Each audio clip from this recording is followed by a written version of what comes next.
Chers abonnés de la mission du Christ pour toutes les nations, les bien-aimés dans le Seigneur, soyez déjà bénis au nom de Jésus. Notre message, une fois de plus en cette soirée, dispose la grâce établie pour les élus. Voilà le message de ce soir. La grâce établie pour les élus. Que le nom du Seigneur soit glorifié. Nous comprenons que Dieu a préparé certaines choses pour les élus.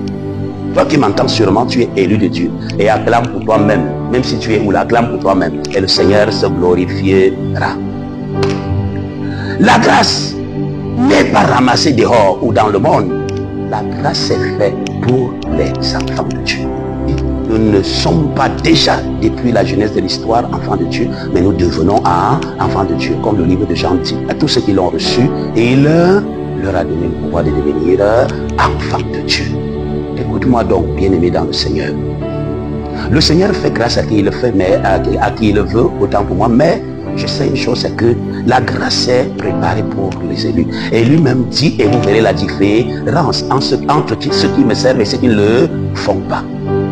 Ça veut dire que quand tu t'engages pour le salut, pour la volonté de Dieu, tu ne regretteras jamais. C'est comme quelqu'un qui décide de travailler. Derrière cette tâche, il attend un salaire. Dieu aussi vient. Il vient, n'est-ce pas, récompenser ceux-là qui veulent le servir, ou alors ceux-là qui décident de le servir. Raison pour laquelle en cette soirée, il y a une grâce pour les élus. Matthieu 7, à partir du verset 7, il dit, demandez, continuez, et l'homme vous donnera. Attention, c'est pas tout le monde qui demande et il reçoit. On a vu certaines personnes en train de dire, ah, j'ai demandé aujourd'hui, j'ai demandé, qu'est-ce que tu... Non, bien-aimé, reconnais d'abord les hauts faits du Seigneur dans ta vie est déjà quelque chose de très spécial. Ça veut dire que quand Dieu veut disposer en ta faveur une délivrance, il va d'abord voir ce qui est au plus profond de toi. Il t'a choisi, il t'a fait grâce, oui, mais attention, ce n'est pas tout. Tu dois déjà reconnaître les hauts faits du Seigneur. Alléluia. Et c'est ce que David faisait. Oui, papa, je sais et je reconnais que je suis enfant de Dieu, né de nouveau, ou alors je suis chrétien. Et tu as préparé des grandes choses dans ma vie. Aujourd'hui, donc, je me lève parce que je sais que tu t'es déjà levé en ma faveur. Acclame le Seigneur en ma faveur. Avant même de demander, le Seigneur a déjà disposé un paquet pour toi. Voilà pourquoi, quand tu demandes, tu reçois. Tu commences par demander quoi? Comme Jacques dit, vous demandez sans recevoir parce que vous demandez mal. Matthieu 6, 33 dit, cherche premièrement le royaume des cieux et la vie juste, et le reste te sera donné gratuitement. Comment donc est-ce que tu vas chercher le royaume des cieux? Bien-aimé, c'est dans la sagesse céleste. Comme aujourd'hui là. Tu peux dire à Dieu, qu'est-ce que tu attends de moi? Que veux-tu que je fasse pour toucher ton cœur? David n'est pas l'homme selon le cœur de Dieu pour rien. C'est parce que chaque fois, il adorait d'abord Dieu. Et par rapport à cette position d'adoration-là, Dieu va se révéler à David. Et David va discerner exactement ce que Dieu attendait de lui. Vraiment, tu es béni au nom de Jésus. Aujourd'hui encore, Dieu parle. Et il veut que la grâce qu'il a préparée pour les élus, que cette grâce soit ton partage à partir de maintenant au nom de Jésus. Comme le thème disait tout à l'heure, Dieu a préparé des grâces pour les élus. Voilà pourquoi, avant de te confier une grâce, il va d'abord travailler ton cœur. Reçois donc un cœur nouveau au nom de Jésus. Toi qui dérobais, tu ne seras plus là en train de dérober au nom de Jésus.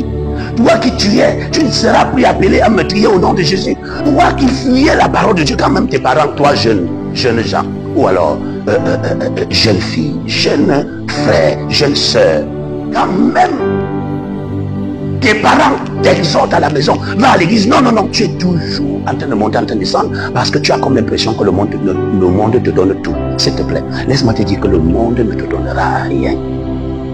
Un monde sans Jésus, c'est la confusion totale, c'est la mort. Écoute donc tes parents. Essaye de comprendre ce qu'ils veulent introduire dans ton cœur. Parce que tout ce que le parent attend de son enfant, c'est la manifestation d'une maturité selon le plan de Dieu. Gloire à l'Éternel.